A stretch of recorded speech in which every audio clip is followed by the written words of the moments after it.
Hello દોસ્તો, કેમ છો? મજામાં ને? ઇન્ડોઆઈએસમાં આપ સૌનું સ્વાગત છે. આજનો આપણો પહેલો આર્ટિકલ તિયાનવેન-1 મિશનના બારમાં છે. જુઓ ન્યૂઝ શું છે. ચાઇનાએ મંગળ ગ્રહ ઉપર પોતાનું એમ્બિશિયસ તિયાનવેન-1 મિશનને સક્સેસફુલી લોન્ચ કરી દીધું છે. તો યુપીએસસી અને જીપીએસસી બંને એક્ઝામના પોઈન્ટ ઓફ વ્યૂ આ મિશન ખૂબ જ ઇમ્પોર્ટન્ટ છે. તો આના વિશે આપણે ડિટેલમાં ઇન્ફોર્મેશન લેવાના છીએ. તો જો ખાસ કરીને સૌથી પહેલાં તો આ મિશન ચાઇના માટે એમ્બિશિયસ કેમ હતું? તો તમને બધાને ખબર છે કે અત્યાર સુધી ચાઇના મંગળ ગ્રહ ઉપર પોતાનું મિશન સક્સેસફુલી લોન્ચ કરી શકી નથી. સમગ્ર વિશ્વની ફક્ત 4 એવી સ્પેસ એજન્સીસ છે જેણે મંગળ ગ્રહ ઉપર પોતાના મિશનને લોન્ચ કર્યા છે અને એ સક્સેસફુલી. તો એ 4 સ્પેસ એજન્સીઝ કઈ છે એના નામ પણ તમને કહી દઉં. તો રશિયાની સ્પેસ એજન્સી છે રોસકોસ્મોસ, જે પહેલાં સોવિયત યુનિયન હતું. એના સિવાય યુએસએની સ્પેસ એજન્સી છે નાસા, યુરોપિયન સ્પેસ એજન્સી અને ઇન્ડિયાની સ્પેસ એજન્સી ઇસરો. ઇસરોએ પણ પોતાનું જે મોમ મિશન છે, જેને આપણે માર્સ ઓર્બિટર મિશન અને દેશી ભાષામાં મંગળયાન કહીએ છીએ, તો આને સક્સેસફુલી લોન્ચ કર્યા છે. પણ ચાઇના અત્યાર સુધી મંગળ ગ્રહ ઉપર એક પણ મિશનને સફળતાપૂર્વક પાર પાડી શકી નથી. તો એના હિસાબથી ચાઇના મંગળ ગ્રહ ઉપર પણ પાછળ રહેવા માંગતું ન હતું. અને એ જ હિસાબથી આ મિશન ચાઇના માટે ખૂબ જ એમ્બિશિયસ મિશન છે. જો અત્યારે આપણે જોવા જઈએ તો મંગળ ગ્રહ ઉપર મિશન મોકલવામાં એક હોડ લાગેલી છે. થોડા દિવસ પહેલાં જ યુએઈએ એક પોતાનું મિશન મોકલ્યું હતું જેનું નામ હતું હોપ મિશન. તો આ હોપ મિશન પણ યુએઈ દ્વારા લોન્ચ કરવામાં આવ્યું છે. તો આ ફેક્ટ તમને ખબર પડી ગઈ. આરબ વર્લ્ડનું આ પહેલું ઇન્ટરપ્લેનેટરી મિશન હતું. તો જુઓ અત્યારે આ જે હોપ મિશન લોન્ચ થયું અને આ તિયાનવેન-1 મિશન છે, તો બંને વચ્ચે હું તમને ડિફરન્સ પણ કહી દઉં. આ પણ ઇમ્પોર્ટન્ટ છે, એ પણ તમને ખબર હોવી જોઈએ. તો જુઓ જે હોપ મિશન યુએઈ દ્વારા લોન્ચ કરવામાં આવ્યું ને, તો તેની અંદર ફક્ત શું હતું? ઓર્બિટર જ હતું. તેની અંદર લેન્ડર પણ ન હતું અને રોવર પણ ન હતું. પરંતુ ચાઇના દ્વારા આ જે મિશન લોન્ચ કરવામાં આવ્યું છે ને, તિયાનવેન-1, તો તે એક એડવાન્સ મિશન છે. કારણ કે જેમ આપણે ચંદ્રયાન-2 હતું, તો તેની અંદર શું હતું? એક ઓર્બિટર હતું, એક લેન્ડર હતું અને એક રોવર હતું. પરંતુ હોપ મિશન છે તો તેની અંદર ફક્ત શું છે? તો ઓર્બિટર જ છે, લેન્ડર પણ નથી અને રોવર પણ નથી. પરંતુ આ ચાઇનાનું જે તિયાનવેન-1 મિશન છે, તો તે યુએઈના મિશનથી એડવાન્સ મિશન છે. કારણ કે આની અંદર ઓર્બિટર પણ છે, લેન્ડર પણ છે અને રોવર પણ છે. આપણું જે ચંદ્રયાન-2 હતું તો તેની અંદર જે લેન્ડર હતું તેનું નામ શું હતું? તો વિક્રમ લેન્ડર હતું. અને જે રોવર હતું તો તેનું નામ પ્રજ્ઞાન હતું. પરંતુ કેટલાક ટેકનિકલ એરરની હિસાબે જે લેન્ડર છે તો તે સક્સેસફુલી જે ચંદ્ર છે તો તેની ધરતી ઉપર લેન્ડ ના કરી શક્યું અને આપણું મિશન ફેલ થઈ ગયું. તો રોવર તો બહાર નીકળવાની વાત રહેતી જ નથી. ઠીક છે, તો આ ફેક્ટ પણ તમને ખબર પડી ગઈ. હવે આ જે મિશન છે તો તેમાં એક્સપેક્ટ એવું કરવામાં આવે છે કે ફેબ્રુઆરી 2021 સુધી આ જે મિશન છે તો તે મંગળની ઓર્બિટમાં ચાલ્યું જશે. અને જો બધું ઠીક ચાલશે તો એપ્રિલથી લઈને મે 2021 સુધીમાં જે લેન્ડર છે, ચાઇનાનું તિયાનવેન-1 મિશનનું લેન્ડર છે, તો તે ઓર્બિટરમાંથી મંગળ ગ્રહની ધરતી ઉપર લેન્ડ કરશે. અને એના પછી જે રોવર છે તો તે બહાર નીકળશે અને લગભગ 3 મહિના સુધી જે રોવર છે તો તે મંગળની ધરતી ઉપર શું રહેશે? એક્ટિવ રહેશે, ત્યાં રિસર્ચ કરશે. અને જે ઓર્બિટર છે તો તેની લાઈફ અહીંયા 2 વર્ષ રહેશે એવું માનવામાં આવ્યું છે. જો ખાસ કરીને એક તમને વાત કહી દઉં કે અત્યાર સુધી ફક્ત યુએસએ જ એવી સ્પેસ એજન્સી છે, યુએસએની જ એક એવી સ્પેસ એજન્સી છે જે નાસા. તો આ નાસા જ એવી સ્પેસ એજન્સી છે જેણે મંગળ ગ્રહની ધરતી ઉપર સક્સેસફુલી શું કર્યું છે? લેન્ડ કર્યું છે. આ યાદ રાખવાનું છે. 4 સ્પેસ એજન્સીએ પોતાના મિશન તો મોકલ્યા, પણ એની અંદર ફક્ત ઓર્બિટર છે. જેવી રીતે ઇન્ડિયાએ પોતાનું સ્પેસ મિશન મોકલ્યું હતું, મંગળયાન મિશન, તો તેની અંદર ફક્ત ઓર્બિટર હતું. એની અંદર લેન્ડર પણ નહોતું અને રોવર પણ નહોતું. પરંતુ ફક્ત યુએસએની સ્પેસ એજન્સી નાસા જ એવી સ્પેસ એજન્સી છે જેને સક્સેસફુલી મંગળ ગ્રહની ધરતી ઉપર શું કર્યું છે? લેન્ડ કર્યું છે. અને લગભગ અત્યાર સુધી યુએસએ છે તેને લગભગ 1976થી લઈને અત્યાર સુધી કેટલી વખત? ટોટલ 8 વખત આવા અટેમ્પ્ટ કર્યા છે કે જે મંગળની ધરતી છે તો તેની ઉપર શું કરે છે? સક્સેસફુલી લેન્ડ કરાવ્યું છે. તો આ ફેક્ટ પણ તમારે યાદ રાખવાનું છે. એટલા માટે ચાઇનાએ અત્યારે જે મિશન મોકલ્યું છે, તો જો એ મિશન સક્સેસફુલ રહેશે અને એ મિશનમાં દરેક જે પાર્ટ છે તો તે સક્સેસફુલી લેન્ડ થશે અને રોવર પણ બહાર નીકળશે, તો ચાઇના એવી બીજી કન્ટ્રી બની જશે જેને મંગળની ધરતી ઉપર શું કર્યું હશે? સક્સેસફુલી લેન્ડિંગ કર્યું હશે. તો આ ફેક્ટ તમારે યાદ રાખવાનું છે. મિશન મોકલવું અને લેન્ડિંગ કરાવવા બંને થોડી ડિફિકલ્ટ વસ્તુ છે. ઠીક છે, તો આ પણ તમને ખબર હોવી જોઈએ. આ મિશન મિશન કઈ એજન્સી, આપણે પ્રોપર એજન્સીની વાત કરીએ તો ચાઇનાની જે નેશનલ સ્પેસ એડમિનિસ્ટ્રેશન છે તો તેના દ્વારા મિશન છે તો તેને લોન્ચ કરવામાં આવ્યું છે. ચાઇના નેશનલ સ્પેસ એડમિનિસ્ટ્રેશન તો તેના દ્વારા મિશનને લોન્ચ કરવામાં આવ્યું છે. અને ક્યાંથી, તો ચાઇનાની અંદર એક હેનાન આઇલેન્ડ છે, ઠીક છે, હેનાન આઇલેન્ડ, તો ત્યાંથી આ મિશન લોન્ચ થયું છે. અને મિશનને લોન્ચ કરવા માટે ચાઇનાએ કયા રોકેટનો યુઝ કર્યો છે, તો લોંગ માર્ચ 5 હેવી લિફ્ટ રોકેટનો ઉપયોગ કરીને ચાઇનાએ આ મિશનને લોન્ચ કર્યું છે. તો આ બધા મેં તમને ફેક્ટ કહી દીધા છે. આથી થોડા દિવસ પહેલાં ચાઇનાએ આ જ રોકેટનો યુઝ કરીને પોતાનું એક જે કમ્યુનિકેશન સેટેલાઇટ છે જેનું નામ છે એપસ્ટાર 6D, તો આ જે સેટેલાઇટ છે તો તે પણ ચાઇનાએ આ જે લોંગ માર્ચ 5 હેવી રોકેટ છે તો તેને જ યુઝ કરીને લોન્ચ કર્યું હતું. એના વિશે આપણે ડિટેલમાં ઇન્ફોર્મેશન પણ લીધી હતી. આ મિશનનું અત્યારે તિયાનવેન-1 મિશન લોન્ચ થયું, તો એનો મકસદ શું છે, તો મકસદ પણ આપણે જાણી લઈએ. તો ખાસ કરીને મકસદ તો એ છે કે મંગળની ધરતી ઉપર જે અંડરગ્રાઉન્ડ વોટર છે કે નહીં, તો તેના એવિડન્સને એકઠા કરવા. એના સિવાય મંગળ ગ્રહ ઉપર એન્શિયન્ટ ટાઈમમાં કોઈ લાઈફ એક્ઝિસ્ટ કરતી હતી કે નહીં, તો તેના વિશે એવિડન્સને એકઠા કરવા. અને મંગળ ગ્રહનું જે એન્વાયરમેન્ટ છે તો તેને અસેસ કરવું આ મિશનનો મેઇનલી મકસદ છે. તો આ બેઝિક વાતો મેં તમને કહી દીધી છે. આ બધું તમારે યાદ રાખવાનું છે. જો આ મિશન થોડું ઇમ્પોર્ટન્ટ છે તો તમારે કંઈ પણ લખવાનું આવે તો તમે આ મિશનને કોડ કરીને આના વિશે ઇન્ફોર્મેશન પણ તમે આપી શકો છો. તો જેટલી પણ બેઝિક મેં તમને સારી એવી ઇન્ફોર્મેશન કીધી છે તો તમે નોટ ડાઉન કરી દેજો. અહીંયાથી ક્વેશ્ચન બની શકે છે, ઠીક છે. તો આ આપણે તિયાનવેન-1 મિશનના વિશે ડિટેલમાં ઇન્ફોર્મેશન લીધી. હવે હું તમને એક ક્વેશ્ચન પૂછું છું, બધાએ તમારા વિડીયોના કમેન્ટ બોક્સમાં આન્સર આપવાનું છે કે બેપી કોલંબો મિશન ન્યૂઝમાં હતું 2018માં.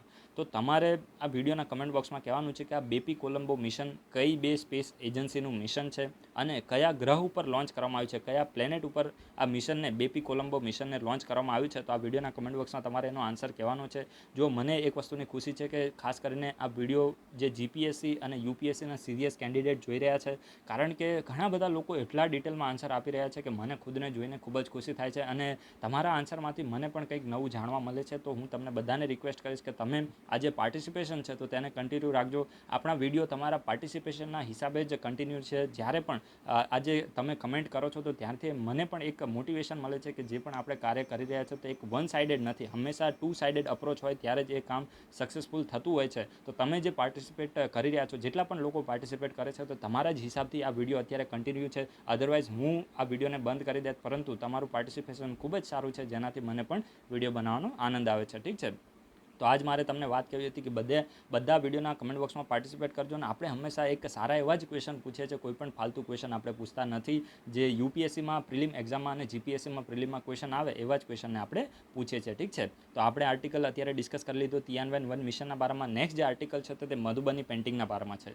જો પ્રીવિયસ યરમાં યુપીએસસીએ મધુબની પેઇન્ટિંગના વિશે ક્વેશ્ચન પૂછેલો છે કે મધુબની પેઇન્ટિંગ કયા સ્ટેટનું ફેમસ પેઇન્ટિંગ છે, તો એના વિશે આપણે ડિટેલમાં ઇન્ફોર્મેશન લેવાના છે. એના પહેલાં અત્યારે આપણે કન્ટેક્સ જાણી લઈએ કે આ મધુબની પેઇન્ટિંગ ન્યૂઝમાં કેમ છે. તો ન્યૂઝમાં તો એટલા માટે છે કે મધુબની પેઇન્ટિંગવાળા જે માસ્ક છે તો તેની ડિમાન્ડ ખૂબ જ વધી ગઈ છે.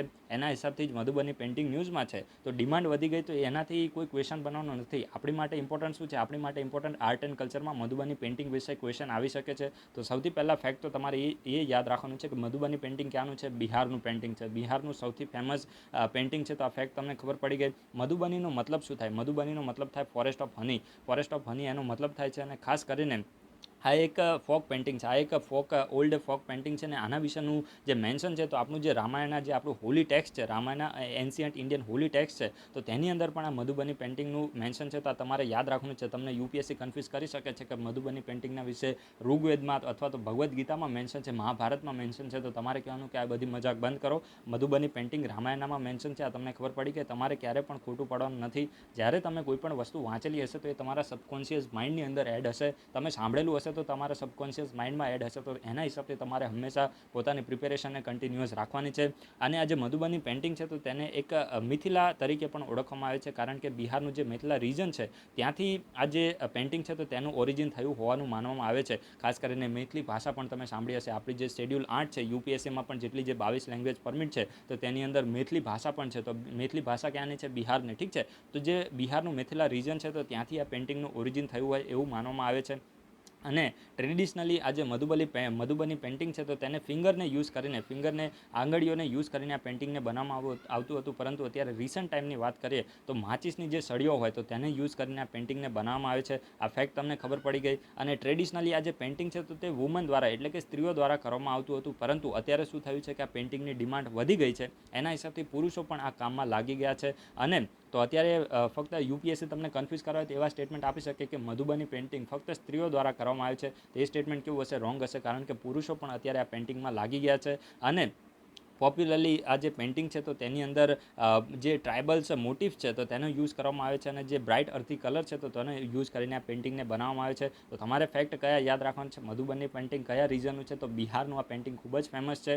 અને એના વિશે મેં જેટલી પણ તમને જે ફેક્ચ્યુઅલ ઇન્ફોર્મેશન કીધી છે તમારે નોટ ડાઉન કરી દેવાની છે. હવે હું તમને 2 ક્વેશ્ચન પૂછું છું. તમે કાલીઘાટ પેઇન્ટિંગનું નામ સાંભળ્યું હશે, કાલીઘાટ પેઇન્ટિંગ. તો આ વિડીયોના તમારા કમેન્ટ બોક્સમાં કહેવાનું છે કે કાલીઘાટ પેઇન્ટિંગ કયા સ્ટેટનું ફેમસ પેઇન્ટિંગ છે. એના સિવાય કલમકારી પેઇન્ટિંગનું તો પણ તમે નામ સાંભળ્યું હશે. તો કલમકારી પેઇન્ટિંગ કયા 2 સ્ટેટનું ફેમસ પેઇન્ટિંગ છે? તો આ વિડીયોના કમેન્ટ બોક્સમાં તમારે આન્સર આપવાનો છે. જો આર્ટ એન્ડ કલ્ચર માટે બહુ જ ઇમ્પોર્ટન્ટ છે. યુપીએસસી આર્ટ એન્ડ કલ્ચરમાં આવા જ ક્વેશ્ચન પૂછે છે. કોઈ ડાન્સનું નામ આપી દે અને યુપીએસસી પૂછે કે આ ડાન્સ કયા સ્ટેટનો ફેમસ ડાન્સ છે, અથવા તો એના ફીચર્સ પૂછી લે. પછી આ કલમકારી પેઇન્ટિંગ છે, કાલીઘાટ પેઇન્ટિંગ છે, તો એના વિશે પણ યુપીએસસી પ્રિલિમ એક્ઝામમાં ક્વેશ્ચન પૂછી શકે છે. મારા ખ્યાલથી આ બેમાંથી એક વિષય યુપીએસસીએ પૂછેલું પણ છે. તો વિડીયોના કમેન્ટ બોક્સમાં તમે આન્સર આપજો કે જે કલમકારી પેઇન્ટિંગ અને જે કાલીઘાટ પેઇન્ટિંગ છે તો તે કયા સ્ટેટનું ફેમસ પેઇન્ટિંગ છે. ઠીક છે. એના પછી જે નેક્સ્ટ આર્ટિકલ છે તો તે તુર્કમેનિસ્તાનના બારામાં છે. જો ન્યૂઝ શું છે તો તુર્કમેનિસ્તાન વર્લ્ડ ટ્રેડ ઓર્ગેનાઇઝેશનનું ઓબ્ઝર્વર સ્ટેટસ બની ગયું છે. ઓબ્ઝર્વર સ્ટેટસ અત્યારે એને મળી ગયું છે. એના હિસાબથી જ અત્યારે તુર્કમેનિસ્તાન ન્યૂઝમાં છે.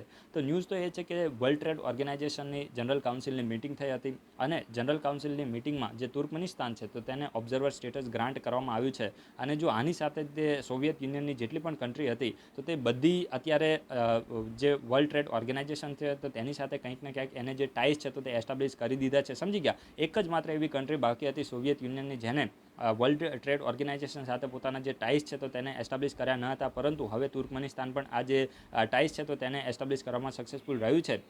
તો આનાથી તુર્કમેનિસ્તાનને ફાયદો શું થશે? તો જો ખાસ કરીને ફાયદો તે થશે કે જે તુર્કમેનિસ્તાન છે તો તેનું ઇકોનોમિક ડેવલપમેન્ટ થશે. તુર્કમેનિસ્તાન પોતાનું જે મલ્ટીલેટરલ જે કોઓપરેશન છે તો તેને પ્રમોટ કરી શકશે, અને જે ફોરેન ઇન્વેસ્ટમેન્ટ છે તો તેને પણ પોતાના દેશની અંદર શું કરી શકશે? અટ્રેક્ટ કરી શકશે. અને એક જે ઇન્ટરનેશનલ જે ટ્રેડ રિલેશન છે તો તે પણ બીજી કન્ટ્રી સાથે શું કરી શકશે? ડેવલપ કરી શકે. તો આ જે બેઝિક એનું બેનિફિટ છે તો એ પણ તમારે યાદ રાખવાનું છે. તો જો એક્ઝામમાં ક્લાસ 3 લેવલની તમે જે એક્ઝામ જોશો યુપીએસસીમાં તો અહીંથી ક્વેશ્ચન નહીં બને, પરંતુ તમે ડીવાયએસઓ અથવા તો એસટીઆઈની કોઈ એક્ઝામ આપશો તો ત્યાં ક્વેશ્ચન આવી શકે કે રિસન્ટલી કઈ કન્ટ્રી ડબ્લ્યુટીઓની ઓબ્ઝર્વર કન્ટ્રી બની છે. તો તમારે આન્સર આપી દેવાનો કે તુર્કમેનિસ્તાન ડબ્લ્યુટીઓની ઓબ્ઝર્વર કન્ટ્રી બની છે રિસન્ટલી. હવે આપણે ડબ્લ્યુટીઓ અત્યારે ન્યૂઝમાં છે તો આપણી ફરજ બને છે કે આપણે ડબ્લ્યુટીઓ વિશે બેઝિક ઇન્ફોર્મેશન લઈ લઈએ. તો જો ડબ્લ્યુટીઓ છે ને તો એક ઇન્ટર ગવર્મેન્ટલ ઓર્ગેનાઇઝેશન છે. ઇન્ટર ગવર્મેન્ટલ ઓર્ગેનાઇઝેશન છે જેનું હેડક્વાર્ટર ક્યાં છે? સ્વિટ્ઝરલેન્ડના જેનેવામાં. તો આ નોટ ડાઉન તમે ખાસ કરજો. અને ડબ્લ્યુટીઓનું મકસદ શું છે? તો મકસદ તો સિમ્પલ છે, ખાસ કરીને જે ઇન્ટરનેશનલ જે ટ્રેડ છે તો તેને પ્રમોટ કરવું, અને જે ઇન્ટરનેશનલ ટ્રેડ છે તો તેને શું કરો? રેગ્યુલેટ કરવો.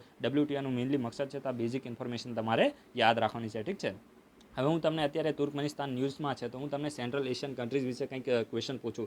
જો ખાસ કરીને જે કઝાકિસ્તાન છે, ઉઝબેકિસ્તાન છે, તુર્કમેનિસ્તાન છે, તજિકિસ્તાન છે અને કિર્ગિસ્તાન છે. તો આ જે સેન્ટ્રલ એશિયન 5 કન્ટ્રીઝ છે તો તમારે આમાંથી કહેવાનું છે કે કઈ 2 એવી કન્ટ્રી છે જેને જે કેસ્પિયન સી છે તો તેની બોર્ડર ટચ થાય છે. ઠીક છે. કેસ્પિયન સીની બોર્ડર ટચ થાય છે. તો આ વિડીયોના કમેન્ટ બોક્સમાં તમારે કહેવાનું છે. એના સિવાય આ જે 5 કન્ટ્રી છે તો એના કેપિટલ તમારે કહેવાના છે. જેમ કે એકનું કેપિટલ અસ્તાના છે, એકનું બિસ્કેક છે, એકનું તાસ્કન છે. ઠીક છે. તો આ વિડીયોના કમેન્ટ બોક્સમાં તમારે મેચ કરીને કહેવાનું છે કે ભાઈ કઝાકિસ્તાનનું કેપિટલ આ છે, ઉઝબેકિસ્તાનનું કેપિટલ આ છે. તો આવું તમે કહેશો તો તમારું રિવિઝન પણ થઈ જશે. અને હું તમને એક વસ્તુ કહી દઉં કે યુપીએસસી માટે મેપ માટે જે સેન્ટ્રલ એશિયાનું રીજન છે તો તે મોસ્ટ ઇમ્પોર્ટન્ટ છે. તો આ તમારે અત્યારે સાથે સાથે પ્રેક્ટિસ કરી દેવાની છે. અને કેસ્પિયન સી છે તો તેને કઈ 2 સેન્ટ્રલ એશિયન કન્ટ્રીની બાઉન્ડ્રી ટચ થાય છે? અત્યારે મેં તમને 5 કીધી, એમાંથી કઈ 2 કન્ટ્રીની બાઉન્ડ્રી ટચ થાય? તો આ પણ તમારે વિડીયોના કમેન્ટ બોક્સમાં કહેવાનું છે. તમારું સાથે સાથે રિવિઝન થઈ જશે. પાર્ટિસિપેટ બધા કરશો તો મને પણ મજા આવશે. ઠીક છે. એના પછી જે નેક્સ્ટ આર્ટિકલ છે તો તે ઇન્ટરનેશનલ યુનિયન ઓફ રેલવેના બારમાં છે. તો જો ન્યૂઝમાં કેમ છે તો આપણા જે રેલવેના ચીફ હતા જેમનું નામ છે અરુણ કુમાર. ઠીક છે. જે રેલવે પ્રોટેક્શન ફોર્સના જે ડીજી હતા, ડાયરેક્ટર જનરલ, જેમનું નામ છે અરુણ કુમાર. તો તેમને ઇન્ટરનેશનલ યુનિયન ઓફ રેલવેના વાઇસ ચેરમેન તરીકે નોમિનેટ કરવામાં આવે છે. તો આ તો એક્ઝામમાં આવશે નહીં, ખાસ કરીને જીપીએસસી યુપીએસસી આવા ફાલતુ ક્વેશ્ચન ના પૂછે, પરંતુ આપણી ફરજ બને છે કે જે પણ ઇન્સ્ટિટ્યુશન ન્યૂઝમાં હોય તો તેના વિશે આપણે ક્વેશ્ચન એના વિશે આપણે ડિટેલમાં ઇન્ફોર્મેશન લઈએ. તો જો ઇન્ટરનેશનલ યુનિયન ઓફ રેલવે છે જેને શોર્ટમાં યુઆઈ કહે છે, તો તમને એમ થશે કે ભાઈ આનું નામ તો ઇન્ટરનેશનલ યુનિયન ઓફ રેલવે છે તો યુઆઈ કેમ કહે છે? તો જો કેમ કહે છે તો આપણે મેં ખુદે ગૂગલમાં જઈને જોયું તો ખાસ કરીને ત્યાં પણ આનું શોર્ટ ફોર્મ યુએઈ જ આપેલું છે. તો તમારે સમજી લેવાનું છે કે ઇન્ટરનેશનલ યુનિયન ઓફ રેલવેને શોર્ટમાં યુએઈ કહે છે. હવે જો આના વિશે આપણે બેઝિક ઇન્ફોર્મેશન લઈએ ને તો આનું મેઇનલી કાર્ય શું છે? તો એક પ્રકારે ગ્લોબલ પ્લેટફોર્મ છે. ગ્લોબલ પ્લેટફોર્મ શાની માટે? રેલવે સિસ્ટમ માટે છે. આ મેઇનલી કાર્ય શું કરે છે કે ઇન્ટરનેશનલ લેવલે જે ટેકનિકલ સ્ટાન્ડર્ડ છે, રેલવે માટેના જે ટેકનિકલ સ્ટાન્ડર્ડ છે, કોમન ટેકનિકલ સ્ટાન્ડર્ડ, તો તેને ડેવલપ કરે છે. એના સિવાય ખાસ કરીને જે પણ ઇન્ટરઓપરેબિલિટી છે, રેલવેની જે ઇન્ટરઓપરેબિલિટી છે, તો તેને શું કરે છે, સ્ટ્રેન્થન કરવાનું કાર્ય કરે છે. અને એના માટે શું છે, એક ગ્લોબલ પ્લેટફોર્મ છે. અને રેલવે ડિપ્લોમેસી છે, તો તેને પણ પ્રમોટ કરે છે. જો ડિપ્લોમેસી વર્ડથી તમે શું સમજો છો, જે રીતે ચાઇના છે, તો તે શું કરે છે, પોતાની ચેકબુક ડિપ્લોમેસીનો યુઝ કરે છે. ચેકબુક ડિપ્લોમેસીનો મતલબ શું થાય, તમને બધાને ખબર છે કે ચાઇના પાસે પૈસા ખૂબ જ વધારે છે. તો ચાઇના શું કરે છે કે પોતાની સાઇન કરીને, હવે આને તમારે એક સમજવાનું છે, હાઇપોથેટિકલ આપણે કન્ડિશનનો યુઝ અત્યારે કરીએ છીએ. ચાઇના પાસે પોતાની પાસે શું છે કે પૈસા વધારે છે. ચાઇના શું કરે છે, પોતાનો મની પાવરનો યુઝ કરીને જે પણ કન્ટ્રી છે, તો તેને પોતાના પાલામાં લઈ લે છે. જેવી રીતે માની લો કે ચાઇના શું કરે છે કે કન્ટ્રીને ઓફર આપે છે કે ભાઈ આ અમે તમને ચેક સાઇન કરીને આપીએ છીએ, તમારે જેટલા પણ પૈસા જોતા હોય તમે આની ઉપર શું કરે, એની રકમ લખી લો. સમજી શકો હું શું કહેવા માગું છું. ચાઇના શું કરે છે, આપણે એક હાઇપોથેટિકલ વાત કરીએ છીએ કે ચાઇના કોઈ પણ કન્ટ્રીને શું કરે છે, બહુ જ મોટી માત્રામાં પૈસા શું કરે છે, લેન્ડ કરે છે. અને એનાથી શું કરે છે, એ કન્ટ્રી સાથે પોતાના સારા રિલેશનને એસ્ટાબ્લિશ કરે છે. અને ચાઇનાને પણ ખબર છે કે એ કન્ટ્રી દેવામાં ડૂબી જવાની છે. અને ભવિષ્યમાં એ જે કન્ટ્રી છે, તો તે એને પોતાની જમીન છે, તો તે ચાઇનાને આપી દેવી પડે છે. જેવી રીતે શ્રીલંકા સાથે પણ થયું છે. અને આવનારા ભવિષ્યમાં આપણું જે બાજુવાળું પડોશી નાપાક છે, તો તેની સાથે પણ આ જ થવાનું છે. કારણ કે ચાઇના અત્યારે ખૂબ જ મોટી માત્રામાં પાકિસ્તાનને લોન આપી રહી છે. અને તમને બધાને ખબર છે કે પાકિસ્તાનની કન્ડિશન થવાની નથી કે તે ચાઇનાને આટલી મોટી રકમ આપી શકે. અને એનાથી ભવિષ્યમાં શું થશે કે જે પાકિસ્તાન ઓક્યુપાઈડ કાશ્મીર છે, તો તેને પણ ચાઇના પોતાના હાથમાં લઈ લેશે. જેવી રીતે અત્યારે શ્રીલંકાની અંદર થયું છે, તો તેવી રીતે ભવિષ્યમાં બીજી કન્ટ્રીની સાથે પણ થશે. તો આને ચેકબુક ડિપ્લોમેસી કહેવાય કે મનીનો યુઝ કરીને ચાઇના શું કરે છે, ડિપ્લોમેટિક રિલેશન એસ્ટાબ્લિશ કરે છે. ઇન્ડિયા પોતાની સોફ્ટ ડિપ્લોમેસી યુઝ કરે છે, એટલે કે જે આપણી અડોશ પડોશની કન્ટ્રી છે, તો તેને ઇન્ડિયા શું કરે છે, જે ક્રિટિકલ સિચ્યુએશન હોય તો તેની અંદર ઇન્ડિયા હેલ્પ કરીને આપણા સારા સંબંધો એસ્ટાબ્લિશ કરે છે. તો તેવી જ રીતે આ એક રેલ ડિપ્લોમેસીનો પણ અત્યારે વર્લ્ડ ન્યૂઝમાં હતો, તો મેં તમને સમજાવી દીધું. હવે આ જે ઇન્ટરનેશનલ યુનિયન ફોર રેલવે છે, ઇન્ટરનેશનલ યુનિયન ઓફ રેલવે છે, તો તેને એસ્ટાબ્લિશ ક્યારે કરવામાં આવ્યું હતું, તો 1922માં એને એસ્ટાબ્લિશ કરવામાં આવ્યું હતું. એટલે કે 97 યર્સ એગો આ ઇન્ટરનેશનલ યુનિયનને એસ્ટાબ્લિશ કરવામાં આવ્યું હતું. અને મેઇનલી મકસદ તો મેં તમને પહેલાં પણ કીધું કે જે રેલ ટ્રાન્સપોર્ટ છે, તો તેને વર્લ્ડ લેવલ ઉપર પ્રમોટ કરવું અને સસ્ટેનેબલ ડેવલપમેન્ટને અચીવ કરવા માટે જે મોબિલિટીનું ચેલેન્જ છે, તો તેને મીટ કરવું આનું મેઇનલી મકસદ છે. હેડક્વાર્ટર ક્યાં છે, તો ફ્રાન્સના પેરિસમાં. જો આ ઇમ્પોર્ટન્ટ છે, નોટ ડાઉન કરજો. ઇન્ટરનેશનલ યુનિયન ઓફ રેલવેનું હેડક્વાર્ટર ક્યાં છે, ફ્રાન્સના પેરિસમાં છે. અને આની અંદર મેમ્બર કન્ટ્રીઝ કેટલી છે, તો 144 કન્ટ્રી આની મેમ્બર છે. 144 કન્ટ્રી આની મેમ્બર છે. અને ઇન્ડિયા પણ આનું મેમ્બર છે. આ પણ યાદ રાખવાનું છે, 144ની અંદર ઇન્ડિયા પણ આ જે ઇન્ટરનેશનલ યુનિયન ઓફ રેલવે છે, તો તેનું મેમ્બર છે. તો આ બેઝિક ફેક્ટ તમને ખબર પડી કે નાની નાની વાતો છે, પણ તમારે યાદ રાખવાનું છે, ક્વેશ્ચન આવી શકે છે. એના પછી જે નેક્સ્ટ આર્ટિકલ છે, તો તે ઇન્ડ સેટના બારામાં છે. તો જો ઇન્ડ સેટનું સૌથી પહેલાં તો ફૂલ ફોર્મ શું થાય છે, Indian scholastic assessment. Indian scholastic assessment test, તો આ તમારે યાદ રાખવાનું છે. હવે આ જે ઇન્ડ સેટ ટેસ્ટ છે, તો તેને કઈ મિનિસ્ટ્રી દ્વારા કન્ડક્ટ કરવામાં આવે છે, તો યુનિયન HRD મિનિસ્ટ્રી દ્વારા આ જે ટેસ્ટ છે, તો તેને કન્ડક્ટ કરવામાં આવે છે. અને અત્યારે ન્યૂઝ શું હતા કે જે ઇન્ડિયાનો પહેલો ઇન્ડ સેટ ટેસ્ટ છે, તો તેને અત્યારે HRD મિનિસ્ટ્રી દ્વારા રિસન્ટલી કન્ડક્ટ કરવામાં આવ્યો છે. હવે આ ટેસ્ટનો મકસદ શું છે, તો જો ખાસ કરીને જે ફોરેન સ્ટુડન્ટ ઇન્ડિયાની અંદર સ્ટડી કરવા માંગે છે, ફોરેન સ્ટુડન્ટ ઇન્ડિયાની અંદર જે પણ સિલેક્ટેડ યુનિવર્સિટીની અંદર અંડર ગ્રેજ્યુએટ અને પોસ્ટ ગ્રેજ્યુએટનો કોર્સ કરવા માંગે છે સ્ટડી ઇન ઇન્ડિયા પ્રોગ્રામના તહેત. તમને ખબર છે કે બજેટ હતું, તો ત્યારે જ આ સ્ટડી ઇન ઇન્ડિયા પ્રોગ્રામને લોન્ચ કરવામાં આવ્યો હતો. તો જે પણ ફોરેનના સ્ટુડન્ટ સ્ટડી ઇન ઇન્ડિયા પ્રોગ્રામના તહેત ઇન્ડિયાની યુનિવર્સિટીમાં ગ્રેજ્યુએટ અને પોસ્ટ ગ્રેજ્યુએટ લેવલનો સ્ટડી કરવા માંગે છે, તો તેવા સ્ટુડન્ટને સ્કોલરશિપ ગ્રાન્ટ કરવા અને એડમિશન ગ્રાન્ટ કરવા માટે આ જે ઇન્ડ સેટ ટેસ્ટ છે, તો તેને કન્ડક્ટ કરવામાં આવે છે. સમજી ગયા? ફોરેનના સ્ટુડન્ટને ઇન્ડિયાની યુનિવર્સિટીની અંદર ગ્રેજ્યુએટ અને પોસ્ટ ગ્રેજ્યુએટ લેવલના કોર્સની અંદર તેમને સ્કોલરશિપ આપવા અને એડમિશન આપવા માટે આ જે ટેસ્ટ છે, તો તે HRD મિનિસ્ટ્રી દ્વારા સ્ટડી ઇન ઇન્ડિયા પ્રોગ્રામના તહેત કન્ડક્ટ કરવામાં આવે છે. અને ખાસ કરીને આ જે પ્રોગ્રામ છે, તો આ જે ટેસ્ટ કન્ડક્ટ થયો, તો તેની અંદર લગભગ સાઉથ એશિયન અને આફ્રિકન કન્ટ્રીના 5000 જેટલા જે વિદ્યાર્થીઓ છે, તો તેને આ પહેલા ટેસ્ટમાં ભાગ લીધો. તો તમને ખબર હશે કે ખાસ કરીને સાઉથ એશિયા છે અને આફ્રિકા જેવી જે ગરીબ કન્ટ્રીઝ છે, તો ત્યાંથી જ લોકો ઇન્ડિયામાં ભણવા આવશે. અહીંયા કોઈ યુએસએમાંથી કે યુરોપમાંથી કોઈ ભણવા આવવાનું નથી. સમજી શકો છો ને તમે શું કહેવા માગો છો? કારણ કે હવે ઇન્ડિયાની અંદર ઇન્ડિયાના સ્ટુડન્ટ જ બીજી કન્ટ્રીમાં ભણવા જાય છે, યુએસએમાં, યુરોપમાં, તો પછી યુરોપના અને યુએસએના સ્ટુડન્ટ ઇન્ડિયામાં કેમ આવશે? તો જે ગરીબ કન્ટ્રી જ્યાં સારી એવી ફેસિલિટી અવેલેબલ નથી, એવી ગરીબ કન્ટ્રીના વિદ્યાર્થીઓ જ ઇન્ડિયાની અંદર ભણવા આવે છે. તો આ પણ તમારે યાદ રાખવાનું છે. તો ઇન્ડ સેટ ટેસ્ટ કઈ મિનિસ્ટ્રી દ્વારા કન્ડક્ટ કરવામાં આવે છે? તો સાચો આન્સર છે HRD મિનિસ્ટ્રી. અને શું મકસદ છે, તો જે ફોરેનના સ્ટુડન્ટ ઇન્ડિયામાં એડમિશન લેવા માંગે છે, તેમને સ્કોલરશિપ અને એડમિશન ગ્રાન્ટ કરવા માટે આ જે ટેસ્ટ છે, તો તેને સ્ટડી ઇન ઇન્ડિયા પ્રોગ્રામ તહેત લોન્ચ કરવામાં આવે છે. એના પછી જે નેક્સ્ટ આર્ટિકલ છે તો તે ઇન્ડિયન નેવીના લાર્જેસ્ટ સોલાર પાવર પ્લાન્ટના બારમાં છે. તો જો હું અહીંયા ઇન્ડિયન નેવી બોલું છું, ઇન્ડિયાનું નથી બોલ્યો, તો આ તમારે કન્ફ્યુઝ નથી થવાનું. ઇન્ડિયાનો લાર્જેસ્ટ સોલાર પ્લાન્ટ નથી, ઇન્ડિયન નેવીનો લાર્જેસ્ટ સોલાર જે પ્લાન્ટ છે તો તે અત્યારે રિસન્ટલી ઇન્ડિયન નાવલ એકેડેમી છે જે ક્યાં આવેલી છે, કેરલાના એઝીમાલા, કેરલાના એઝીમાલામાં જે ઇન્ડિયન નાવલ એકેડમી છે તો ત્યાં જે ઇન્ડિયન નેવીનો લાર્જેસ્ટ સોલાર પાવર પ્લાન્ટ છે તો તેને કમિશન કરવામાં આવ્યો છે. તો આ ફેક્ટ તમારે યાદ રાખવાનું છે, ઠીક છે.